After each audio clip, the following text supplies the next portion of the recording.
네, 올리버의 올 무비에 오신 것을 환영합니다. 오늘은 영화의 엔딩에 대해서 얘기를 한번 해볼 텐데요. 네, 개인적으로는 영화는 시작과 끝이 제일 중요하다고 생각하거든요. 그렇죠. 영화나 드라마나 저도 마찬가지입니다. 시작하고 5분. 그렇죠. 그러니까 5분 내에 뭔가 관객들을 확 끌어당기지 않으면 그 영화는 어떤 의미에서는 실패한 영화라고 생각이 드는데 그에 못지않게 엔딩 역시 중요합니다. 엔딩에 따라서 그 영화의 여운이 결정이 되기 때문이죠. 아니 또 의외로 엔딩까지 봐야지 더 진가가 드러나는 영화들도 있어요. 그렇죠. 반대로. 네. 오로지 엔딩만을 위해서 달려가는 영화들도 있죠. 유주얼 서스펙트 같은 거. 그렇죠. 유주얼 서스펙트 같은 영화는 엔딩이 전부다. 그 그렇죠. 엔딩을 보지 않으면 사실 그 앞에 2시간이 전혀 의미가 없다. 그건 반대로 마지막 5분이다. 시작 5분이 아니라. 그렇죠.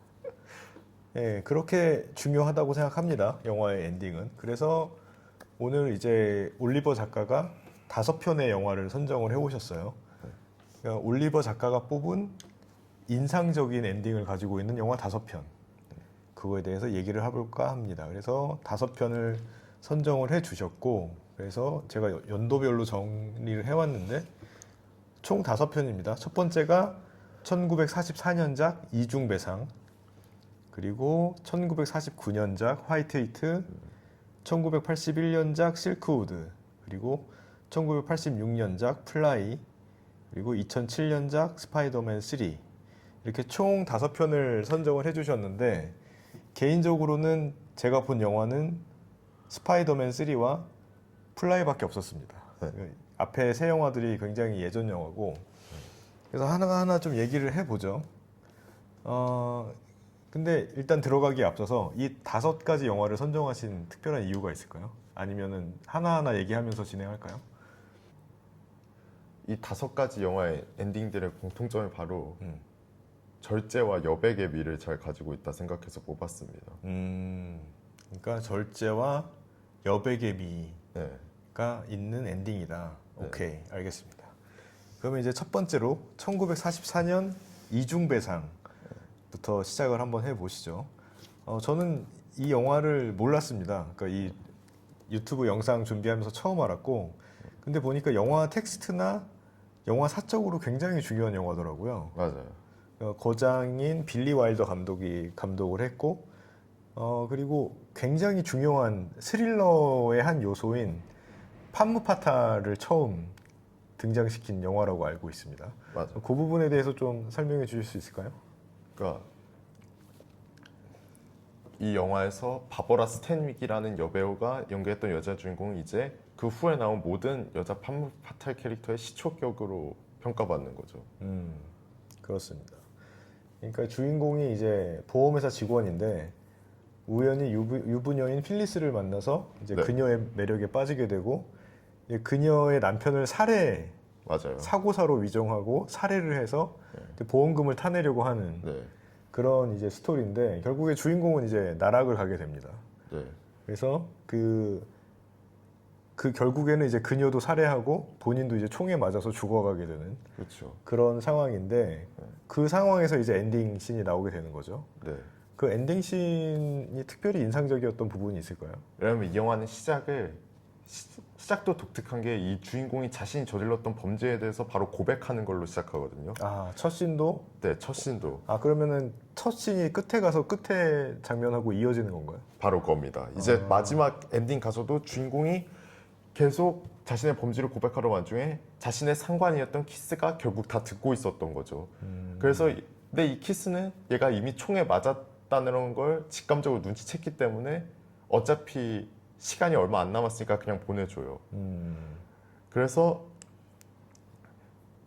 주인공은 이 상관이 예상한 대로 엘리베이터에 쓰러져 있고 그런데 이제 이 둘은 배신, 고통, 분노, 온갖 감정이 다 서로 뒤섞여 있음에도 그냥 태연하게 마지막 담배를 주고 받는 거죠.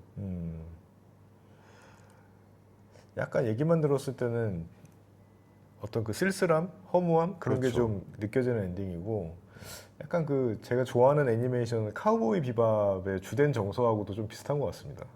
그렇죠. 우연히 잘 맞아 떨어지네요. 카우보이 비밥하고요. 그러니까 서로를 보는 마지막 순간의 생각이 오히려 모든 감정을 감춘 듯하죠. 그렇습니다. 네, 그래서 첫 번째 영화 이중 배상이었고요. 두 번째는 이제 화이트 히트입니다. 1949년작. 이 영화는 이제 느와르입니다. 아주 전형적인 느와르고 주인공이 이제 마피아 보스예요. 네. 코디 자렛이라는 이제 주인공이 나오는데 굉장히 교활하고 잔혹한 이제 마피아 보스입니다. 근데 맞습니다. 그러면서도 또 굉장히 마마보이 같은 면을 또 보여주고. 그래서 개인적으로 저는 이 영화를 이제 다 보진 않고 하이라이트만 봤는데 제가 네. 받은 느낌은 약간 1940년대 조커 같다는 그렇죠. 느낌을 좀 받았어요. 네, 그래서 이제 마지막 장면이 경찰들한테 쫓기다가 네네. 본인이 이제 정유소 꼭대기에 올라가서 불을 지르고 네. I'm top of the world 외치고 네. 펑 하고 터지고 다 끝나는. 네. 그리고 그 광경을 보면서 무슨 경찰이 약간 무슨 나레이션 하는 사람처럼 네. 이렇게 약간 조소하듯이. 조소하듯이 결국에는 뭐 내가 세상의 최고라고 하더니 저렇게 끝나버렸네 하는 식으로 하고 그 영화가 끝나는 네. 그런 엔딩입니다. 그래서 이제 이거를 두 번째로 꼽아주신 이유가 있을까요? 이 엔딩의 특별한 점? 그러니까 방금 말씀해주신 대로 코디 자릿이 자기가 세상의 정성에 올랐다고 선언하는 동시에 바로 폭발해 버리잖아요. 그러니까 그게 그의 명성과 성공에 대한 이런 집착 같은 게 얼마나 공허하고 무의미했는지를 잘 보여준다고 생각해요. 그리고 약간 그리고 그 경찰들이 조소하듯이 내뱉은 뒤에 바로 비 엔드 끝이 나오거든요. 근데 그 감독이 그 끝이라는 말도 이 코디 자렛이라는 인물에 대해 일말의 동정심도 느끼지 못하도록 마치 연출의 일부인 것처럼 설계된 게 놀랍다고 봅니다. 저는. 보통 이제 옛날 영화 보면 이제 뭐 피네나 맞아요, 엔드 맞아요. 이렇게 오는데 그거마저도 영화의 일부로 사용을 했다. 그러니까 여기서 약간 노린 것 같아 일부러. 아주 좋은 포인트입니다. 그러니까는 약간 그 보통 이제 악당들한테 어떤 영웅적인 서사를 부여하는 그렇죠. 경우가 좀 있는데 그 특히 느와르 영화들이 좀 그렇죠. 이제 예나 지금이나. 네. 악당이고 그렇죠. 조폭이고 나쁜 놈들이지만 감정이입을 하게 만들거든요. 느와르 아하. 영화의 특징은 맞아요. 나쁜 찌질하고 못된 악당이지만 네. 영화가 시작하면서 관객들이 점점 이제 감정이입을 하게 된단 그렇죠. 말이죠.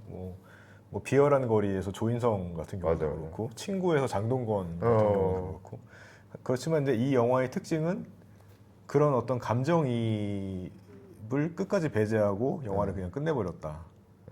그런 느낌이네요. 맞아요. 맞습니다. 그렇군요.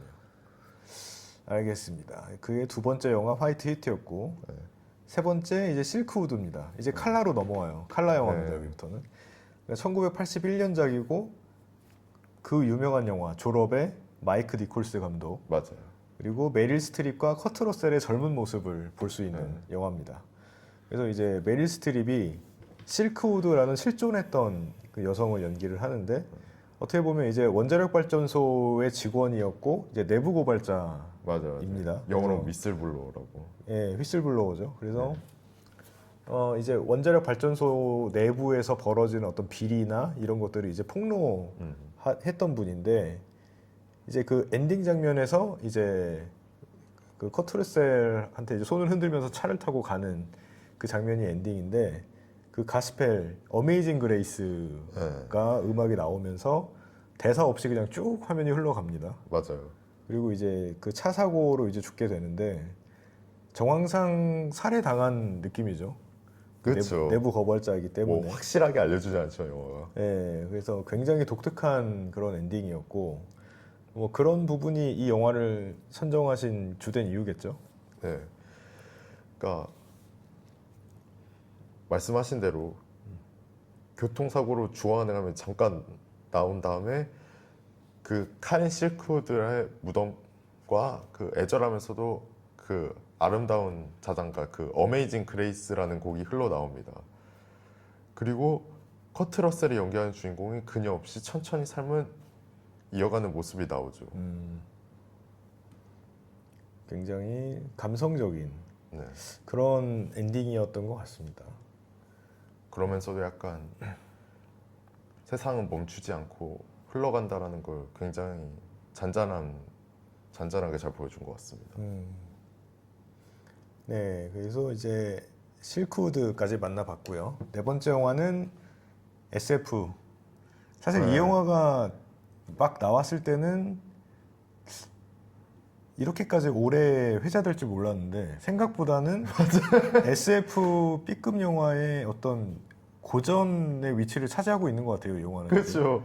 제가 이 영화를 초등학교 때 봤었는데 굉장히 좀 징그러웠던 기억이 아. 있는 그런 영화였습니다. 그래서 이제 데이비드 크로넨버그가 감독이었고 그 출연은 이제 지나 데이비스, 맞아요. 주라기 공원에서 유명한 네. 제프 골드블럼 맞아요. 이렇게 출연을 했습니다. 그러니까 엔딩이 이제 결국 파국이죠. 이제 맞아요. 그 파리로 변해가는 주인공이 음흠. 이제 그 여자친구랑 자기랑 합치려고 그러나요? 아, 그게 뭐 그 전에 막 기계에서 나와요. 뭐 인간으로 돌아가려면 또 다른 인간이랑 함께 텔레포트해야 된다 이런 식으로. 네. 그래서 이제 맞아요. 여자친구를 설득해서 그 텔레포테이션을 하려고 하는데 그렇죠. 그 방해꾼이 나타나서 네, 그 전남친. 전 남친이 어. 나타나서 그 케이블에 총을 쏴가지고 맞아요. 그 전에 좀 징그러운 장면이 많이 나오긴 합니다. 이렇게 맞아요. 체액으로 그 남자 손하고 발을 녹이는 막 그런 장면이 막 나오죠. 그러다가 결국에는 그 남자가 총으로 케이블을 끊어서 맞아요. 실패합니다. 그렇죠. 그 팔이랑 기계랑 합쳐지죠 또. 네. 그래서 몸이 막 기계랑 융합돼서 그런 기괴한 상태로 기어 나와서 그렇죠. 총을 그 여자한테 주죠. 자기를 죽여달라고. 맞아요. 그래서 이제 그 여자가 총으로 그 플라이의 머리를 쏘고 이제 영화는 끝이 납니다. 그냥 거기서 바로 끝나요. 영화가. 굉장히 특이한 영화, 그쵸. 특이한 결말이었다고 생각이 듭니다. 네. 그래서 뭐 그리고 뭐 특별히 이 영화를 선정하신 또 다른 배경이 있을까요? 네, 말씀하신 것처럼 그 이제 완전히 흉측한 괴물이 되어버린 주인공이 이제 그냥 죽고 바로 끝난다고 했잖아요. 그래서 약간 근데 이 영화의 또 가장 흥미로운 중에 이 주인공 이름이 세스 브런들인데 브런들의 끔찍한 변신은 그러니까 충분히 피할 수 있었던 일인데도 불구하고 어쩐지 약간 필연적인 것처럼 느껴집니다. 그래서 그 모든 과정들이 저는 기술에 대한 인간의 무책임함을 보여주는 상징이라고 생각해요. 그리고 말씀하신 대로 그 죽는 장면에서도 자기가 약간 구걸하거든요. 자세히 보면 막 총을 머리에 갖다 대면서 자기를 제발 끝내달라고. 그러니까 그런 운명을 이미 받아들였다는 게 오히려 더 소름 끼치게 다가오는 거죠. 그래서 또 갑작스럽게 끝내는 것도 오히려 더 관객들한테 더한 충격을 가져다 주는 점이고요. 그렇게 생각합니다. 왜 저렇게 끝낼 거였으면 왜 저 난리를 쳤나 이런 생각도 좀 드는 그런 면도 없잖아 있죠. 그런 예. 엔딩이었고 그렇죠, 없잖아 있죠. 예. 굉장히 기괴한 영화였고 네 지금까지 회자가 되는 거 보면은 굉장히 생각보다는 이제 고전의 반열에 들어가지 않았나 이 영화는. 그리고 이 영화를 만든 데이비드 크로넨버그 감독 영화가 원래 다 이래요. 다 기괴하고 좀 이상하고 항상 갑작스럽게 끝나버리고 다. 그리고 근데 한 가지 재밌는 거는 이 영화가 1958년 영화더라고요 원래는. 아 맞아요, 리메이크예요 이게. 네, 이게 86년 버전이 1958년 영화를 리메이크한 거였다. 맞습니다. 굉장히 신기한 이 시대에 어떻게 이런 스토리를 생각해냈을까 싶은 생각이 드는 네. 그런 영화였습니다. 그리고 이제 드디어 마지막 아주 최근 영화죠. 앞의 영화들에 비해서는 네. 2007년에 개봉했던 스파이더맨 3입니다. 네. 이제 스파이더맨이 모든 빌런들을 다 물리치고 나서 맞아요. MJ가 노래하는 바에 가죠. 네. 근데 저는 커스틴 던스트가 노래를 너무 잘하더라고 생각보다. 아 맞아요. 그래서 깜짝 놀랐고. 그래서 이제 그 스파이더맨이 노래하는 걸 듣고 있다가 이제 네. 둘이 이제 춤을 네. 추죠. 그래서 스파이더맨이 이제 손을 내밀어서 이렇게 춤을 추자고 하고 네. 커스틴 던스트는 이제 MJ는 말없이 이렇게 응낙해주면서 둘이 춤을 추면서 이제 끝납니다. 그렇죠. 네, 그런 엔딩인데 이 영화를 선정하신 추가적인 배경이 있을까요? 저는 스파이더맨 3 약간 다르게 이 영화 엔딩이 약간 너무 저평가되는 것 같아서 골랐습니다. 왜냐하면 이 장면이 특히 아무런 대사도 없고 배우들의 몸짓으로만 나오다 보니까 약간 저는 이 장면을 갑작스러운 화해보다는 그러니까 관계의 재결합을 위한 어색한 한 걸음이다. 이렇게. 왜냐면 아시다시피 피터도 자기가 MJ한테 잘못했다는 거 알고 있죠. MJ도 또다시 불완전한 관계일 거라고 어렴풋이 알고 있었을 겁니다. 하지만 그럼에도 불구하고 다시 연결되려는 시도를 보여주려는 엔딩이었다고 생각해요. 그래서 대사를 안 넣은 것도 나름대로 성숙한 결정이었다고 생각하고요. 근데 개인적으로는 약간 스파이더맨의 갈등이 좀 느껴졌던 게 그렇죠.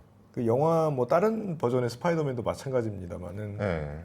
그 자기 옆에 있으면 이제 위험하기 때문에 그렇죠. MJ와 떨어지려고 노력을 많이 한단 말이죠. 스파이더맨 그렇죠. 특히 이 1, 2, 3편을 통해서 보면은 네, 그뿐만 아니라 노웨이홈에서도 그렇죠. 그게 어떻게 보면은 모든 버전의 스파이더맨을 관통하는 그 그렇죠, 주된 그렇죠, 그렇죠. 스토리인데 그렇죠, MJ를 그렇죠. 좋아하지만 맞아요. 자기 옆에 있으면 위험하기 때문에 멀리 떨어지려고 하는 스파이더맨의 그 어떤 그치. 내적 갈등 그게 그치, 이제 그치. 주된 러브라인인데 스파이더맨에 근데 보면은 결국에 그냥 MJ랑 떨어져서 살 수 있었던 기회인데 어떻게 보면 근데 또 다시 MJ 앞에 스스로 나타난 거란 말이죠. 그래서 어떤 굉장히 스파이더맨의 갈등하는 모습 그 MJ와 떨어져야 한다는 건 알지만 그렇게 할 수 없는 그런 좀 갈등이 느껴지는 그런 엔딩이었던 것 같습니다. 제 개인적으로는. 네, 이렇게 이제 5편 영화를 쭉 훑어봤는데 혹시 뭐 못한 얘기가 있다거나 더 하고 싶은 얘기가 있다면 아니요. 지금은 딱히 없습니다. 오케이, 알겠습니다.